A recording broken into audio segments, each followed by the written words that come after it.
We're ready. Hey, good morning, afternoon, evening, whatever you may be tuning in here.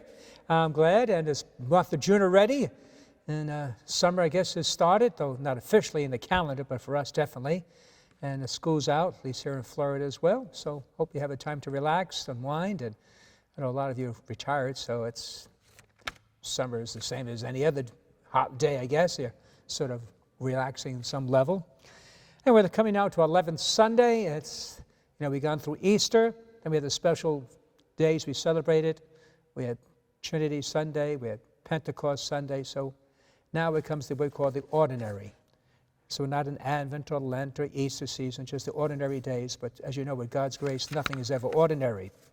So anyway, we now get back to the Gospel of Matthew. It's chapter 9. We're looking at 36 through chapter 10, verse 8. At the sight of the crowds, Jesus' heart was moved with pity for them because they were troubled and abandoned, like sheep without a shepherd. Then he said to his disciples, "The harvest is abundant, but the laborers are few. So ask the master of the harvest to send out laborers for his harvest." Then he summoned his 12 disciples and gave them authority over unclean spirits to drive them out and to cure every disease and every illness. The names of the 12 apostles are these: first, Simon called Peter, and his brother Andrew, James, the son of Zebedee, his brother John, Philip and Bartholomew, Thomas and Matthew, the tax collector, James, the son of Alphaeus and Thaddeus, and Simon from Cana, and Judas Iscariot, who betrayed him. Jesus sent out these 12 after instructing them, "Thus do not go into pagan territory or enter a Samaritan town. Go rather to the lost sheep of the house of Israel. As you go, make this a proclamation: the kingdom of heaven is at hand. Cure the sick, raise the dead, cleanse lepers, drive out demons. Without cost you have received, and without cost you are to give." Well, let's look at that first verse and the first few words. When he saw the crowds, he was moved with compassion to the depths of his being, right? For they were bewildered and dejected like sheep without a shepherd. Here we may say, our translation, moved with pity for them. But what exactly the feeling Jesus was feeling? You see, when Jesus saw the crowd of ordinary men and women, he was moved with compassion. Now, here's the interesting part. The word which used for compassion is a long one. Splanginistes, this Greek, is the strongest word for pity in the Greek language. Okay, this is the strongest word. You say, well, he had pity on them. And we all have different levels of pity. Someone falls and trips, you might feel a little pity, and someone's homeless, there's a pity. It ranges. But so when he saw the people, he was moved with the strongest compassion and pity that's possible. It's formed from the word splangia, which means the bowel, and it describes the compassion which moves a man to the deepest depths of his being. I don't know how often we ever feel that, compassion to the deepest of our being. When I was in high school, my grandmother passed away, my mom's mother. My mom was a sort of a strong woman. I was at the seminary, came home. It was a Sunday afternoon. My mom was close to her mother. And I came to the house, into our little apartment. My mother was, and I remember, I still see the picture in my mind. She was in her bedroom. She was lying on the bed, and she didn't even get up. Usually when I come home, she would greet me, of course, but not this time. She was lying in the bed, and I just remember her left arm was over her forehead.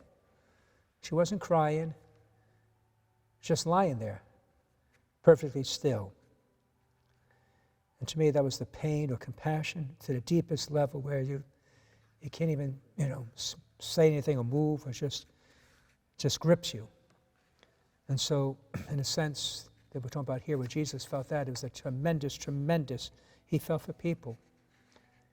Now I ask myself, do I feel that way for people? Do I feel that way when I see others, those who may be suffering, right? Often when I see them, sometimes I said, oops, I try to avoid them, hope don't get involved, look the other way, keep going, hope they don't, need something from me. And so sometimes I have to react against that feeling, say, wait a minute, Tom, hey, come to your senses. But I can't say I'm moved with this tremendous sense of pity or compassion. It's more I know it's the right thing to do. And so it's used in in the gospel, but the deepest depths of his feeling, it's usually Jesus in different situations. He was moved with compassion when, for the sick, for the blind man in Matthew 20, for those in the grip of demons, he felt their pain. For sorrow, when he saw the widow of Nain who lost her only son, his heart was moved for that deep, deep pain as well. He was by compassion to the world's hunger. So this is Jesus' deepest, deepest compassion. All right? Now, here's one of the most characteristic things that Jesus ever said. When he and the Orthodox religious leaders of the day looked in the crowd of ordinary men and women, they saw them in a different ways. The Pharisees saw the common people as chaff to be destroyed and burned up. Jesus saw them as a harvest to be reaped and to be saved. All right? And it's sort of like, I wonder how we feel, you know. The poor, well, we wish we could dismiss them, be done with them, be rid of them. Not with Jesus. There is the harvest. He wants to save them and connect with them. Pharisees, well, they wish they were done away with. Jesus loved and died the salvation of all. Anyway, any great undertaking, it really depends on your staff. I always say as a pastor, you're only as good as your staff. And Jesus had to pick a staff himself, and these are the 12 apostles, those who worked closely with him. He didn't choose the A students. They were in the top of the class. These were those who were not chosen by the rabbis to follow, but to go back and do their father's business. Interesting lot. Simon the Zealot, who met Matthew, the tax collector, if he wasn't with Jesus in this situation, Simon the Zealot probably would have stuck a dagger in him, all right? Because Matthew was working on for the Romans. And we see that, Judas, who betrayed him. By the way, notice that the naming of the apostles, Peter's always named first. Judas is always last. Peter's first because, well, first of all the apostles. We call him the first pope, the leader. Judas because, well, he betrayed him. And he's always listed in any of the Gospels. He's always listed last. And he sends them out to be his messengers. The word which he used for the Greek for Jesus commanding his men is given the orders interesting, and it's rather illuminating. It's the word paragelein. And this word in Greek has 4 special usages. 1, it's the regular word of military command. Jesus was like a general sending out his troops out on a campaign. 2, it's the word used for calling one's friends to one's help. When you're in trouble, when you're in distress, you call your friends and come help. It's also the word used for of a teacher giving rules and precepts to its students. All right, at the beginning of the year, these are rules, and this is what we follow, and you follow them, we're fine. If not, there'll be consequences. He's like Jesus sending out his students out to the world. It is the word which we regularly use for the imperial command. Jesus was like a king, dispatching his ambassadors to the world to carry out his orders, to speak for them. Sort of funny, Jesus really no power, no money, nothing to his name, choosing these 12 who externally aren't much either, yet he's like the imperial, the king, sending them out. And these 12, right, will conquer the world and spread the great faith, how God works. And so now we realize that we too now being called out by the Lord. Maybe we can't heal the sick or raise the dead, but we are his apostles. He called us. If he chooses these 12 who were not the top of the class, the cream of, the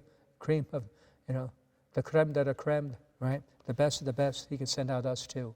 That we do our bit, each of us chipping in, spreading the good news, seeing that those are needy, having the same sense of compassion and care as Jesus would. May we too follow that example. God bless you.